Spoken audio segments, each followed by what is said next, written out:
¿Qué tal? Es un gusto estar con el auditorio. Yo quiero presentar un tema importantísimo, y es que el presidente López Obrador tuvo un tiro muy certero en ofrecer el asilo político al periodista, al famoso periodista Julian Assange.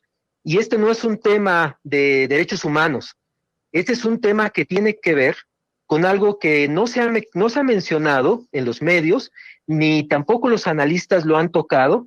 Es que, ¿qué va a pasar en los Estados Unidos? ¿Se va a convertir acaso los Estados Unidos en una tiranía fascista controlada por un aparato corporativo? Y esto es lo que Snowden reveló desde que creó Wikileaks. Él expuso cómo este aparato, este gobierno paralelo o profundo, este estado profundo, opera a través de las plataformas tecnológicas y han hecho un espionaje masivo para poder imponer una doctrina bélica de la cual Biden es parte. Ahora, hay que tomar muchos puntos aquí que no se han tomado, Meme. En los Estados Unidos está ya en una carrera armamentista, una carrera bélica que va a desatar una guerra termonuclear entre Estados Unidos y China, y entre Estados Unidos y Rusia. Esto no es ninguna exageración. Expertos militares del mundo, tanto en el lado ruso como en el lado de la OTAN, han dicho que todo el camino está trazado para una confrontación militar a gran escala. ¿Cuál sería la razón de llevar una confrontación militar? Pues hay que ver un poco la historia, meme. Las dos guerras mundiales del siglo XX se llevaron a cabo por los intereses geopolíticos y económicos, y cuando estábamos en la víspera, en 1917, nadie esperaba. A 2 semanas de la Primera Guerra Mundial, nadie esperaba una guerra, cuando todo ya estaba preparado. Los europeos caminaban tranquilamente y nadie se esperaba que en 15 días iba a comenzar una de las guerras más crueles de toda la historia. Y cuando se asesinó al archiduque austriaco, se desató el mare magnum. Y la gente dijo, pero ¿cómo es posible que se desata una guerra que nadie imaginaba? No, ya estaba preparada. Así que lo que estamos enfrentando en este momento es lo siguiente: un proceso en el cual Assange ha sido clave en mostrar, no ha sido el único, pero uno de los primeros, que hay un estado vigilante, que han utilizado a GAFAT. GAFAT es el conglomerado, el consorcio de Google, Apple, Facebook, Amazon y Twitter. Apple y Twitter. Este aparato es usado para espiar a todos, por supuesto. Usa estas tremendas capacidades tecnológicas para supervisar todo el tiempo a políticos, a dirigentes. Bueno, se dan el lujo de cancelar la cuenta de un presidente, del principal presidente del mundo, que es Trump, por ser la primera economía del planeta. Se atreve una empresa a decir, quito tu cuenta y yo me asumo como el que determina lo que se debe decir y no decir. Este es el poder que está denunciando Assange. Ahora, nosotros hoy publicamos en el Washington Times, nuestra asociación, en el Washington Times, es un periódico de amplia circulación en los Estados Unidos, un desplegado que se llama Detengamos el fraude, exoneremos a LaRouche. Y lo que estamos mostrando en él, si es posible ponerlo en pantalla, por favor, en ese desplegado, lo que estamos presentándole a Trump es que él sí puede deshacer la trampa en la que se ha colocado a la elección de los Estados Unidos. Hay cosas innegables, meme, que la elección ha estado plagada de irregularidades, que sí hay fundamento en las demandas que se están lanzando. Aquí no es un asunto de si uno es trumpista o es bidenista. El asunto es que sí hay pruebas que se iban a desahogar, se estaban desahogando hoy. La sesión de hoy en el Congreso era para darle 2 horas a cada estado en cuestión, los estados que están en decisión, ¿verdad? Darle 2 horas para deliberar y presentar las pruebas. Mientras estaba desarrollando esta sesión, ¿no? en la cual se ha invertido mucho, el propio Trump ha invertido en meter demandas, algunas ya se las revocaron, presentar en tribunales testimonios, que hay bastantes, hay varios miles de testimonios presenciales de gente, ciudadanos, que están siendo presionados para no testificar, pero están testificando, ¿verdad? ¿Y qué es lo que pasó? Irrumpe en el Congreso esta turba, y lo primero que uno debe preguntarse, Meme, es ¿quién es, quién se beneficia? El cui bono. ¿Acaso esto beneficia a Trump cuando lo que se estaba haciendo en el Congreso hoy era la posibilidad de quitarle la certificación a Biden por estas irregularidades que se han presentado y se han mostrado cuando se estaba llevando con toda fluidez esta sesión y que estaban presentando sus pruebas? De repente la turba entra y deshace todo. Entonces, lo primero que uno tiene que preguntarse, Meme, es no caer en una ingenuidad. En este tipo de provocaciones hay siempre una mano negra. Además, Washington siempre ha sido un enclave demócrata. Hace unos momentos uno de los analistas, no sé si fue profesor anterior de Relaciones Internacionales, dijo, entraron con toda facilidad los manifestantes, el metro estaba ahí fácil. No es cierto que se puede entrar con toda facilidad al Congreso. La gente que ha ido va a ver que hay controles. ¿Cómo es que de repente entraron así? Lo primero que hay que hacer es sospechar de que esto fue un sabotaje para que esa sesión se interrumpiera. Ahora, ¿qué se está presentando por parte del Partido Demócrata? Que se va a destituir al presidente, que se le va a aplicar un impeachment. Bueno, esto es lo que se ha dicho, no ahora. Se ha estado presentando desde que Trump ya se fue elegido como candidato, perdón, como presidente electo. Empezó la campaña del Russiagate y se llevó casi 2 años para caer en que no había pruebas. Nunca hubo pruebas de que el gobierno de Trump Trump estaba vinculado con los rusos para hackear las computadoras del Partido Demócrata y con esto ganar la elección. El propio Snowden lo puede testificar. Snowden lo ha dicho.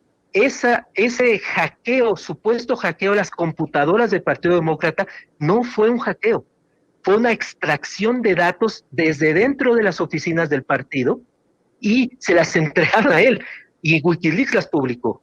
Así que la jugada estratégica que puede hacer Trump es dar, como lo insistió AMLO, bueno, AMLO le ofrece el asilo, pero Trump puede indultar a Snowden y que hable Snowden y que diga lo que tiene que decir, porque su voz es reconocida en el mundo como un periodista honesto y valiente, y diga cómo funciona la agencia de inteligencia. Y ahí está Edward Snowden, que está escondido en Moscú, protegido por el gobierno de Putin, porque Snowden se atrevió también a decir, claro, yo trabajé dentro de la Agencia Nacional de Seguridad y sé cómo son estos tipos. Esta gente ha utilizado las capacidades tecnológicas de Estados Unidos que estaban preparadas para pelear contra el terrorismo, las usaron contra sus oponentes políticos. Y esto fue Obama. Esto fue Obama. Así que cuando uno escucha el gabinete de Biden, hay que detenernos un poco. ¿Quiénes son los que están ahorita siendo designados en el gabinete de Biden? Es el aparato de BlackRock. Yo les pido a los analistas que me han antecedido que revisen uno por uno a los funcionarios de Biden. Es gente que está directamente vinculado a BlackRock, el principal fondo de inversión financiera del planeta, que se ostentan por ser los dueños de Pemex. Y esto es lo que se tiene que abrir la discusión. Y una cosa más, un presidente que se haya atrevido en los Estados Unidos a hablar en contra del complejo militar industrial, ese ha sido Trump. Desde Eisenhower, que fue militar, que fue un héroe de la Segunda Guerra Mundial y luego presidente, él lo dijo al término de su último informe de gobierno. Le dijo a los norteamericanos, por favor, nunca permitan que el complejo militar estadounidense se apodere del gobierno. Bueno, pues se puede investigar y nosotros lo afirmamos, que el complejo militar industrial de los Estados Unidos está detrás de Biden. ¿Por qué? Porque ellos sí buscan las guerras, no solo como una manera de ejercer presupuesto y de ganar cuantiosos dinero, el negocio de armas. Acá, querido ingeniero Gerardo Castillejas, quiero hacer nada más una pequeña precisión. Perdón, ¿sí me escucha ahora? Sí, nada más, aprovechando, voy a hacer esa pequeña precisión antes de que ya vaya con la conclusión de esta intervención. Lo que decían nuestros analistas es justamente eso, que no es fácil entrar al Capitolio, no es sencillo entrar, no es como Pancho por su casa, pero que lo que hoy vimos fue justamente eso, que entraron con una facilidad como si no hubieran estos controles, que por supuesto ellos nos describían, existen controles para ingresar, y hoy no se vieron, hasta pareciera que alguien bajó la guardia intencionalmente para que esto ocurriera, para hacer esa precisión nada más, porque ahí ya me estaba diciendo lo contrario. Ahora sí, para concluir, ingeniero Gerardo. Gracias, Bebé. Pero nada más quería decir, es muy importante no omitir esto. Uno, el propósito que está, y lo está diciendo abiertamente, la agenda de Biden. Biden dijo, tengo 3 prioridades. Una es el COVID, obviamente que se tiene que atender. El segundo tiene que ser la agenda verde, que esto hay que analizarlo, esto merece un análisis detallado y cuidadoso. ¿Qué significa la agenda verde? Lo puedo decir en pocas palabras. Significa la descarbonización del planeta. Es decir, con un argumento que no se ha probado científicamente, que es que el hombre, la actividad humana es la responsable del cambio del clima porque emitimos gases de efecto invernadero como el CO2, entonces hay que suspender la actividad humana industrial que emita CO2 y vayamos a tecnologías sustentables, que son absolutamente carísimas por ineficientes, y además solamente unos cuantos lo pueden pagar. Entonces, la idea de una agenda verde es genocidio. Los que no puedan pagar esas tecnologías sustentables, que no las usen, pero nadie va a volver a utilizar los hidrocarburos porque nosotros lo decimos. Esta agenda verde que encabeza nada menos que Biden. Y el tercer punto que Biden está poniendo como su prioridad es el ajuste de cuentas con China. Son las palabras textuales de Biden. ¿Qué significa eso? Bueno, que las provocaciones que se han venido haciendo en los últimos meses, y especialmente por Pompeo, el secretario de Estado de Trump, ¿no? Ha sido que van a llevar la tensión, que es ahorita máxima, para que se concentre suficiente armamento, como ya lo están concentrado en el mar de China, y puede ocurrir o una provocación o un accidente, porque ningún sistema es totalmente fiable, y entonces se desate una guerra. Es más, uno tiene que seguir lo que está diciendo el gobierno chino, la forma como está tratando de que se haga una discusión entre los 3 grandes potencias. En enero del año pasado, Putin convocó, les dijo tanto a Trump como a Xi Jinping, hagamos una reunión cumbre para abordar los problemas del mundo. No podemos como potencias, ¿verdad?, sacarnos la vuelta cuando un accidente, uno solo, podría desatar una hecatombe nuclear. Así que lo que yo les pido a todas las personas que han estado viendo durante horas esta toma del Capitolio, etcétera, se pregunten algo, por favor, ¿quién se beneficia? Es la pregunta que uno siempre tiene que hacerse cuando ocurre un acontecimiento que confunde, que crea un shock. ¿Quién está detrás? Porque si me dice alguien que es Trump el que se beneficia, pues yo le puedo decir, es absolutamente incorrecto. Trump lo que necesita es que si tiene pruebas, las presente y que demuestre ante tribunales, como lo ha querido hacer, que hubo un fraude sistemático masivo a través de las máquinas de votación Dominion, a través del conteo de votos totalmente irregular, a través del correo, y que vean, hay datos que ni siquiera se han querido mencionar en medios, por ejemplo, el inventor del código QR, el inventor Pulitzer, él dijo, yo puedo hackear esas computadoras de Dominion que contaron los votos en Wisconsin, en Georgia, yo las puedo hackear, y lo demostró en público. Entonces, si eso no es escandaloso, pues yo digo, entonces creo que somos ya víctimas también del aparato de medios que han tejido una versión. La versión que nos quieren vender es, no, todo lo que se está haciendo en este momento es un capricho de un gobierno, de un presidente que no quiere dejar la presidencia, y yo les pregunto a todos, bueno, analicen quién es Biden, a qué intereses representa. ¿No es acaso el retorno de Obama? ¿No es acaso el retorno de las políticas que estableció Obama de una guerra, de una serie de guerras interminables? Porque se despedazó a Libia. ¿Para qué? Para quitar a un dictador, que ellos dijeron que era dictador, que era Gaddafi. ¿Y qué es ahora Libia? ¿Acaso mejoraron a Libia? Si Libia es un desastre, no es nación. ¿Quién se apoderó del petróleo de Libia? No son las grandes petroleras, los grandes corporativos, esos son los enemigos. Esos son los intereses detrás, en este caso, concretamente, y lo digo yo, de Biden. Hay que estudiarlo. No hay que irse con una idea fija de que las cosas son blanco y negro. Hay muchos matices, Meme.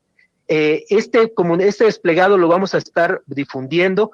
Yo los invito, los voy a poner en mi Twitter para que lo vean. Y algo último que quería comentar, nosotros creamos una comisión hace más de 2 meses, una comisión para investigar la verdad en las elecciones en los Estados Unidos. El Instituto Schiller, que es nuestro instituto, y participaron importantes juristas, abogados, tanto estadounidenses. Hubo 2 mexicanos muy destacados que participaron, no solamente el doctor Levy, sino también el profesor Daniel Marmolejo, que dio una excelente presentación de cómo es que en México se han hecho los fraudes. Así que la parte mediática es esencial para poder encubrir cómo es que se opera un fraude. En Estados Unidos hubo fraude. El asunto es que hay que demostrar que lo hubo, y obviamente va a haber mecanismos para encubrir que ese fraude ocurrió. Pero lo que va a pasar es que si Biden llega al poder, va a ser un presidente tremendamente débil, completamente desprestigiado, y probablemente la propia lucha que se vaya a desatar pueda conducir a una guerra civil en los Estados Unidos. Acordémonos de la guerra civil de los secesionistas en la década de los 60 del siglo XIX, qué cruel fue, y cómo es que lo que querían los secesionistas era regresar, impedir la abolición de la esclavitud que Lincoln estaba peleando. Así que estamos hablando de que la historia está todavía entre los esclavistas, en este caso, que quieren la esclavitud de la población mundial por parte de un aparato desesperado y quebrado de bancos, y la posibilidad de que alguien les haga frente. Así que yo quisiera con esto cerrar el comentario, y si gustan, mañana poder dar un poco más de detalles de cómo es que nuestro instituto Meme nuestra asociación está luchando para que se abra toda la investigación y que sea lo más transparente esta elección, que se extiendan los periodos, se haga lo que propuso el senador Ted Cruz. Bueno, que se haga una auditoría. Si no hay fraude, ¿por qué temen que haya una auditoría?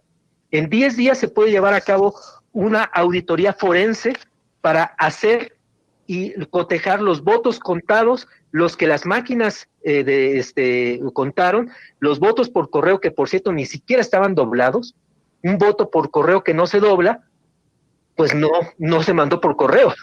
Y eso es lo que se vieron en los videos, cómo cuentan votos que no se doblaron en el sobre, entonces nunca se enviaron, pero se contaron como votos por correo. Ese tipo de cosas. Tenemos que ser mucho más, yo creo, Meme, mucho más perspicaces, ¿no? Mal pensados, si se quiere decir. Sobre todo porque sabemos en México lo que han significado los fraudes que se cometieron. En México, claro, así que nosotros sabemos algo del tema. Y pues bueno, dejar claro que, por supuesto, aunque sabemos del tema, no es lo mismo el sistema democrático y electoral de México al de Estados Unidos, tampoco es la misma forma. Podemos opinar, por supuesto, desde acá, pero lamentablemente no podemos hacer mucha más injerencia, ya que es hasta esto un sistema electoral bastante arcaico. Querido ingeniero, ¿dónde lo pueden seguir en sus redes sociales? Sí, ahí voy a poner el Twitter, ahí pueden seguirnos, y también tenemos ahora una nueva página que va a estar muy pronto en español, con amplia documentación. Pues si me siguen en el Twitter, ahí voy a poner yo la página para que quieran, y los que no tengan Twitter lo pueden hacer a la página del Instituto Schiller. Tal y como creo que sí lo tenemos en pantalla, Instituto Schiller, es schillerinstitute.com. Igualmente, como digo, ahí hay artículos, hay análisis, y sobre todo la propia campaña que nosotros estamos llevando a cabo en muchas ciudades y países del mundo por un nuevo orden económico justo. Y esa es la pelea que creemos que López Obrador ha entendido muy bien, de que se tiene que pelear por un nuevo orden económico. Este sistema está podrido. Este sistema de la banca está podrido y hay que reemplazarlo rápido, antes de que nos atrape en su hundimiento, en su vorágine. Por eso les sugiero que busquen nuestros sitios. Pues muchas gracias, querido ingeniero Gerardo Castilleja, y estamos al habla. Excelente noche. Gracias, entonces. Hasta luego, buenas noches. Ahí lo tienen, amigos.